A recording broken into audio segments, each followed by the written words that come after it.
Edgar Allan Poe, The Black Cat. For the most wild, yet most homely narrative which I am about to pen, I neither expect nor solicit belief. Mad indeed would I be to expect it in a case where my very senses reject their own evidence. Yet mad I am not, and very surely do I not dream. But tomorrow I die, and today I would unburden my soul. My immediate purpose is to place before the world, plainly, succinctly, and without comment, a series of mere household events. In their consequences, these events have terrified, have tortured, have destroyed me.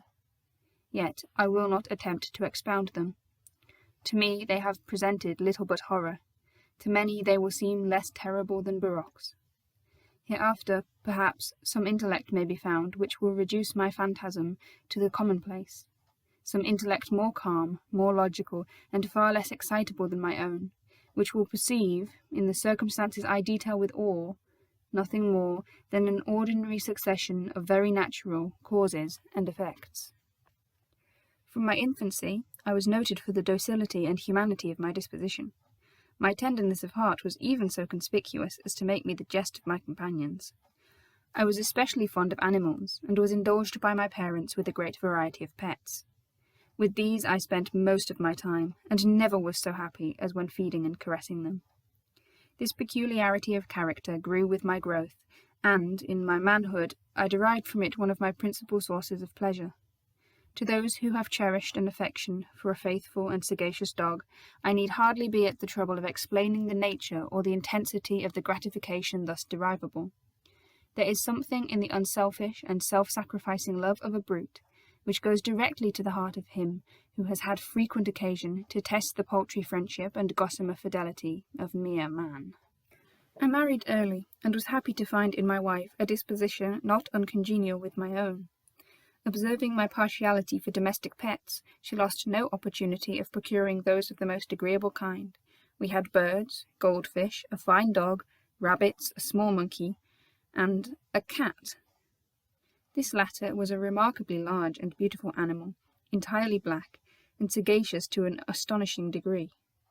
In speaking of his intelligence, my wife, who at heart was not a little tinctured with superstition, made frequent allusion to the ancient popular notion which regarded all black cats as witches in disguise. Not that she was ever serious upon this point, and I mention the matter at all for no better reason than that it happens just now to be remembered. Pluto, this was the cat's name, was my favourite pet and playmate. I alone fed him, and he attended me wherever I went about the house. It was even with great difficulty that I could prevent him from following me through the streets.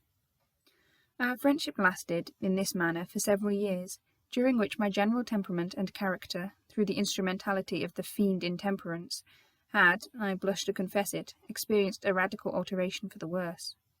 I grew, day by day, more moody, more irritable, more regardless of the feelings of others.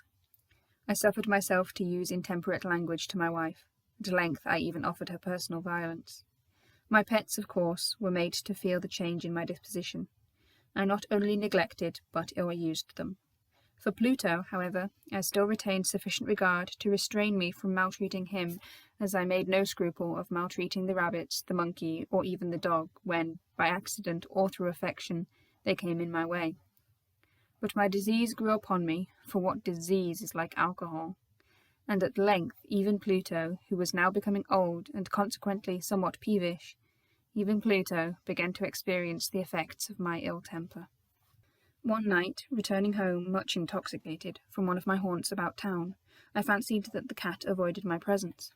I seized him, when, in his fright at my violence, he inflicted a slight wound upon my hand with his teeth. The fury of a demon instantly possessed me. I knew myself no longer. My original soul seemed at once to take its flight from my body, and a more than fiendish malevolence, gin-nurtured, thrilled every fibre of my frame. I took from my waistcoat pocket a penknife, opened it, grasped the poor beast by the throat, and deliberately cut one of its eyes from the socket. I blush, I burn, I shudder, while I pen the damnable atrocity. When reason returned with the morning, when I had slept off the fumes of the night's debauch, I experienced a sentiment half of horror, half of remorse, for the crime of which I had been guilty. but it was at best a feeble and equivocal feeling, and the soul remained untouched. I again plunged into excess, and soon drowned in wine all memory of the deed. In the meantime, the cat slowly recovered. The socket of the lost eye presented, it is true, a frightful appearance, but he no longer appeared to suffer any pain. He went about the house as usual, but as might be expected, fled in extreme terror at my approach. I had so much of my old heart left as to be at first grieved by this evident dislike on the part of a creature which had once so loved me. But this feeling soon gave place to irritation, and then came, as if to my final and irrevocable overthrow, the spirit of perverseness. Of this spirit philosophy takes no account. Yet I am not more sure that my soul lives than I am that perverseness is one of the primitive impulses of the human heart, one of the indivisible primary faculties or sentiments which give direction to the character of man. Who has not 100 times found himself committing a vile or a stupid action for no other reason than because he knows he should not? Have we not a perpetual inclination in the teeth of our best judgment to violate that which is law, merely because we understand it to be such? This spirit of perverseness, I say, came to my final overthrow. It was this unfathomable longing of the soul to vex itself, to offer violence to its own nature, to do wrong for the wrong's sake only, that urged me to continue and finally to consummate the injury I had inflicted upon this unoffending brute.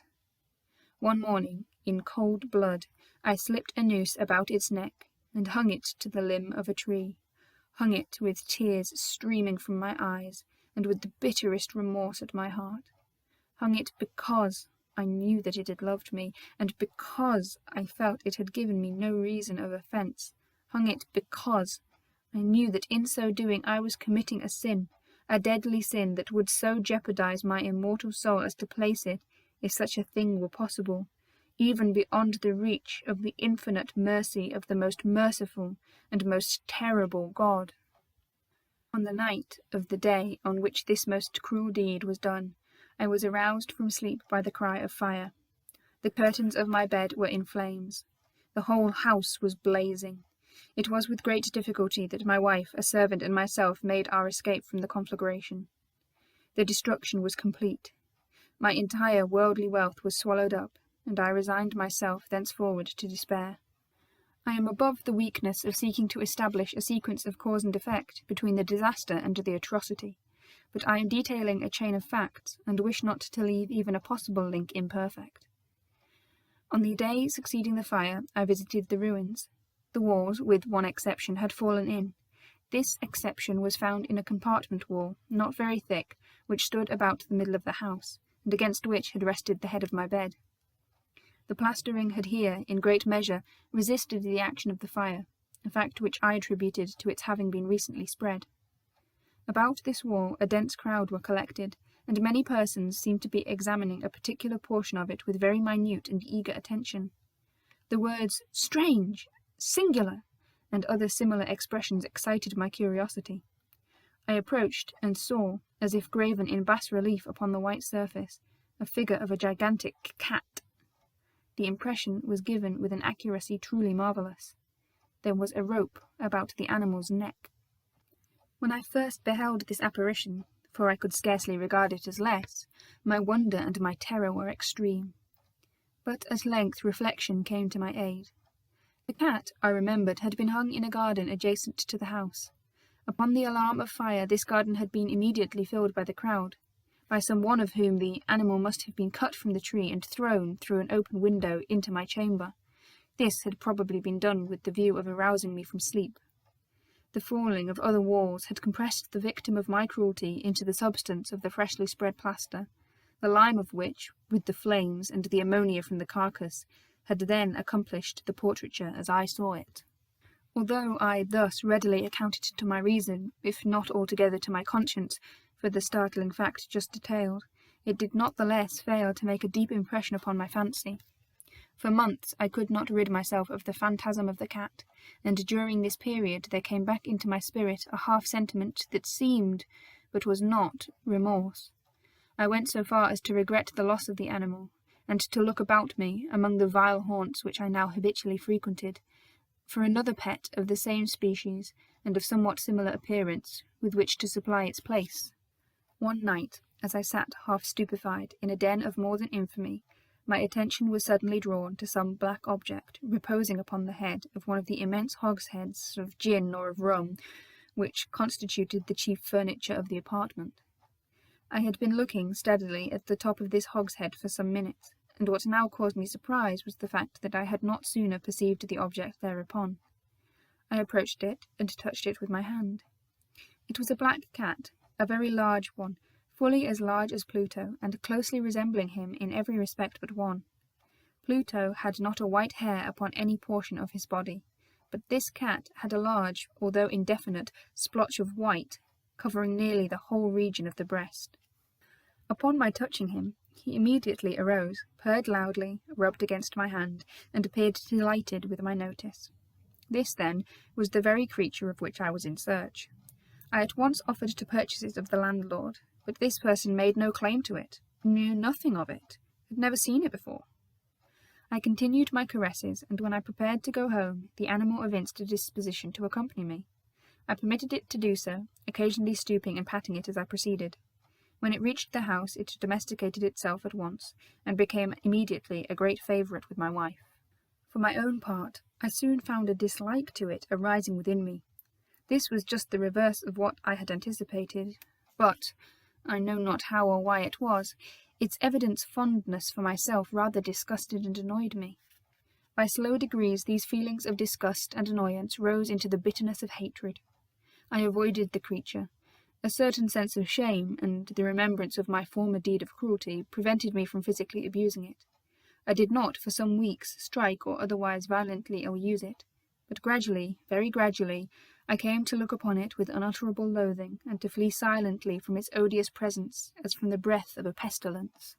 What added, no doubt, to my hatred of the beast was the discovery, on the morning after I brought it home, that, like Pluto, it had also been deprived of one of its eyes. This circumstance, however, only endeared it to my wife, who, as I have already said, possessed, in a high degree, that humanity of feeling which had once been my distinguishing trait, and the source of many of my simplest and purest pleasures. With my aversion to this cat, however, its partiality for myself seemed to increase. It followed my footsteps with a pertinacity which it would be difficult to make the reader comprehend. Whenever I sat, it would crouch beneath my chair, or spring upon my knees, covering me with its loathsome caresses. If I arose to walk, it would get between my feet, and thus nearly throw me down, or, fastening its long and sharp clothes in my dress, clamber in this manner to my breast. At such times, although I longed to destroy it with a blow, I was yet withheld from doing so, partly by a memory of my former crime, but chiefly, let me confess it at once, by absolute dread of the beast. This dread was not exactly a dread of physical evil, and yet I should be at a loss how otherwise to define it. I am almost ashamed to own, yes, even in this felon's cell I am almost ashamed to own, that the terror and horror with which the animal inspired me had been heightened by one of the merest chimeras it would be possible to conceive. My wife had called my attention more than once to the character of the mark of white hair of which I have spoken, and which constituted the sole visible difference between the strange beast and the one I had destroyed. The reader will remember that this mark, although large, had been originally very indefinite, but by slow degrees nearly imperceptible, and which for a long time my reason struggled to reject as fanciful, it had, at length, assumed a rigorous distinctness of outline. It was now the representation of an object that I shudder to name, and for this, above all, I loathed and dreaded, and would have rid myself of the monster, had I dared. It was now, I say, the image of a hideous, of a ghastly thing, of the gallows! Oh, mournful and terrible engine of horror and of crime, of agony and of death! And now was I indeed wretched beyond the wretchedness of mere humanity, and a brute beast, whose fellow I had contemptuously destroyed, a brute beast, to work out for me, a man fashioned in the image of the high God, so much of insufferable woe. Alas, Neither by day nor by night knew I the blessing of rest any more. During the former, the creature left me no moment alone, and in the latter I started hourly from dreams of unutterable fear to find the hot breath of the thing upon my face, and its vast weight, an incarnate nightmare that I had no power to shake off, incumbent eternally upon my heart. Beneath the pressure of torments such as these, the feeble remnant of the good within me succumbed. Evil thoughts became my sole intimates, the darkest and most evil of thoughts. The moodiness of my usual temper increased to hatred of all things and of all mankind, while from the sudden, frequent, and ungovernable outbursts of fury to which I now blindly abandoned myself, my uncomplaining wife, alas, was the most usual and most patient of sufferers. One day she accompanied me upon some household errand into the cellar of the old building which our poverty compelled us to inhabit. The cat followed me down the steep stairs, and, nearly throwing me headlong, exasperated me to madness. Uplifting an axe, and forgetting in my wrath the childish dread which had hitherto stayed my hand, I aimed a blow at the animal, which of course would have proved instantly fatal had it descended as I wished.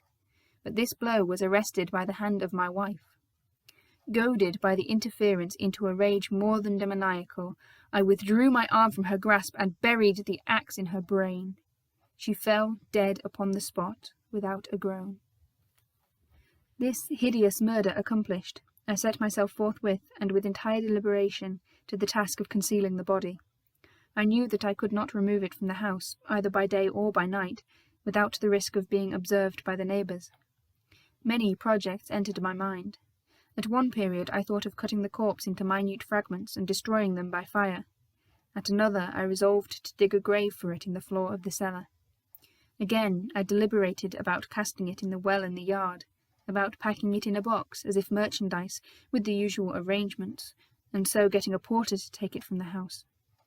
Finally I hit upon what I considered a far better expedient than either of these. I determined to wall it up in the cellar, as the monks of the Middle Ages are recorded to have walled up their victims. For a purpose such as this the cellar was well adapted. Its walls were loosely constructed, and had lately been plastered throughout with a rough plaster, which the dampness of the atmosphere had prevented from hardening. Moreover, in one of the walls was a projection, caused by a false chimney or fireplace that had been filled up and made to resemble the rest of the cellar. I made no doubt that I could readily displace the bricks at this point, insert the corpse, and wall up the hole as before, so that no eye could detect anything suspicious. And in this calculation I was not deceived. By means of a crowbar I easily dislodged the bricks, and, having carefully deposited the body against the inner wall, I propped it in that position, while with little trouble I relaid the whole structure as it originally stood. Having procured mortar, sand, and hair, with every possible precaution, I prepared a plaster which could not be distinguished from the old, and with this I very carefully went over the new brickwork. When I had finished, I felt satisfied that all was right. The wall did not present the slightest appearance of having been disturbed. The rubbish on the floor was picked up with minutest care. I looked around triumphantly and said to myself, "Here at last, then, my labour has not been in vain." My next step was to look for the beast which had been the cause of so much wretchedness, for I had, at length, firmly resolved to put it to death. Had I been able to meet with it at the moment, there could have been no doubt of its fate, but it appeared that the crafty animal had been alarmed at the violence of my previous anger, and forbore to present itself in my present mood. It is impossible to describe or to imagine the deep, the blissful sense of relief which the absence of the detested creature occasioned in my bosom. It did not make its appearance during the night, and thus for one night, at least, since its introduction into the house, I soundly and tranquilly slept. Ay, slept, even with the burden of murder upon my soul. The second and third day passed, and still my tormentor came not. Once again I breathed as a free man. The monster in terror had fled the premises for ever. I should behold it no more. My happiness was supreme. The guilt of my dark deed disturbed me but little. Some few inquiries had been made, but these had been readily answered. Even a search had been instituted, but of course nothing was to be discovered. I looked upon my future felicity as secured. Upon the fourth day of the assassination, a party of the police came, very unexpectedly, into the house, and proceeded again to make rigorous investigation of the premises. Secure, however, in the inscrutability of my place of concealment, I felt no embarrassment whatever. The officers bade me accompany them in their search. They left no nook or corner unexplored. At length, for the third or fourth time, they descended into the cellar. I quivered not in a muscle. My heart beat calmly as that of one who slumbers in innocence. I walked the cellar from end to end. I folded my arms upon my bosom and roamed easily to and fro. The police were thoroughly satisfied and prepared to depart. The glee at my heart was too strong to be restrained. I burned to say if but one word by way of triumph, and to render doubly sure their assurance of my guiltlessness. But may God shield and deliver me from the fangs of the arch-fiend! No sooner had the reverberation of my blows sunk into silence than I was answered by a voice from within the tomb, by a cry at first muffled and broken, like the sobbing of a child, and then quickly swelling into one long, loud and continuous scream, utterly anomalous and inhuman, a howl, a wailing shriek, half of horror and half of triumph, such as might have arisen only out of hell, conjointly from the throats of the damned in their agony, and of the demons that exult in the damnation. Of my own thoughts it is folly to speak. Swooning, I staggered to the opposite wall. For one instant the party on the stairs remained motionless, through extremity of terror and awe. In the next, a dozen stout arms were toiling at the wall. It fell bodily. The corpse, already greatly decayed and clotted with gore, stood erect before the eyes of the spectators. Upon its head, with red extended mouth and solitary eye of fire, sat the hideous beast whose craft had seduced me into murder, and whose informing voice had consigned me to the hangman. I had walled the monster up within the tomb.